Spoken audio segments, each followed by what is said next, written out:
Hello everyone and welcome to NerdFeed Deep Dives, a series where we take a deeper look into pop culture, movies, video games, and other nerdy topics. This is the first segment of this series, so if you enjoy content like this, go ahead and leave us a like and comment your thoughts. If you feel we've earned it, please consider hitting that subscribe button and click the notification bell to be updated when we release new content. Since mankind started passing stories down from one generation to another, monsters have always held a particular sway over us.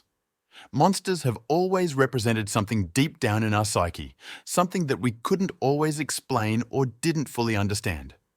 Storytellers have used monsters to represent challenges or obstacles that we need to overcome. Over the history of storytelling in film, masterfully crafted monsters have been used to communicate the struggle a character is experiencing. An example of this done perfectly in nearly every way is the 1993 film Jurassic Park. In this movie, we are introduced to Alan Grant, a paleontologist struggling to come to terms with his partner, Ellie Sattler, wanting to have children. This conflict is represented by the Tyrannosaur in the film.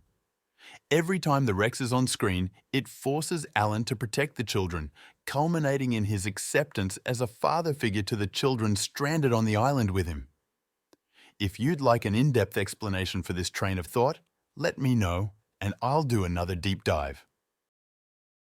The latest monster flick to masterfully incorporate the conflict surrounding a particular character is the 2023 film Godzilla -1, directed by Takashi Yamazaki. Set in the wake of World War II, the film follows kamikaze pilot Koichi Shikishima in the events immediately following the end of the war, and him coming to terms with his duties as a kamikaze pilot and surviving the greatest conflict the entire world has ever witnessed.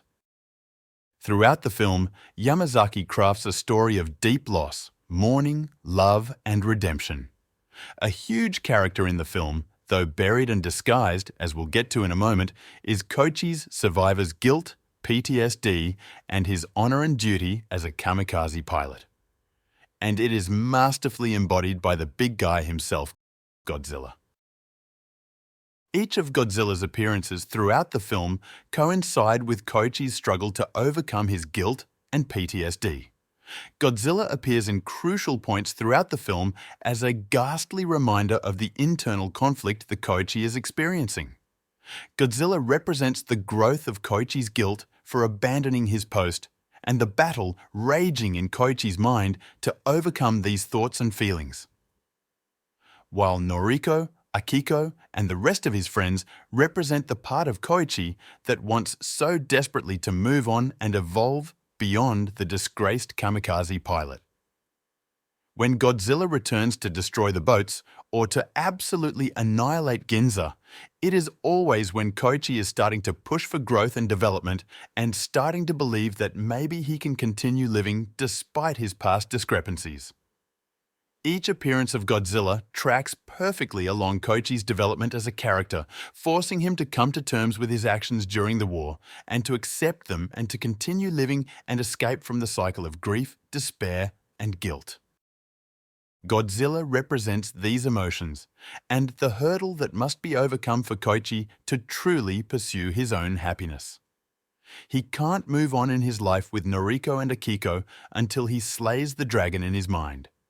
He is constantly shown that he cannot have this happiness while he still wrestles with the demons of the past. Yamazaki enforces this by even going so far as to violently rip Noriko away from Koichi during the Ginza attack. And this is the catalyst for him to start down his redemption arc. After Noriko is blown away by Godzilla's atomic breath, Koichi is forced to make a choice. And I believe that this is the first time that he decides to fight with his demon, Godzilla, head-on. After this pivotal scene, Koichi decides to fight for his new pseudo-family. He ultimately decides to take on the threat head-first, symbolizing his choice to protect his family and continue living and fighting for his happiness. This culminates in a climax that pits Koichi against Godzilla in a face-to-face battle to the end. Koichi ends up flying a plane full of explosives straight into Godzilla's mouth, not too dissimilar to the mission of a kamikaze pilot.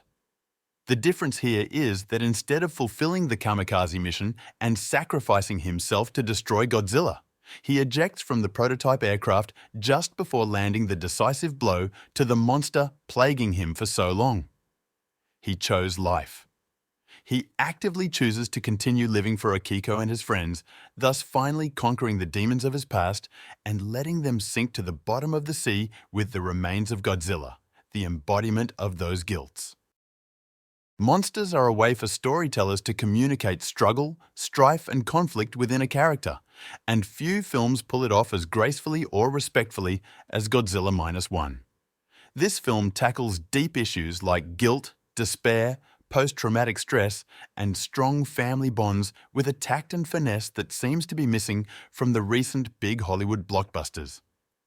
The film promotes family and building the best out of the situations that we find ourselves in, regardless of how ideal they may or may not be. Godzilla -1 gives us not just a stunning visual experience, but a touching story driven by expertly written characters and real-life themes. If you are a die-hard Godzilla fan or just a casual movie enjoyer, I highly recommend giving it a watch. You might be pleasantly surprised.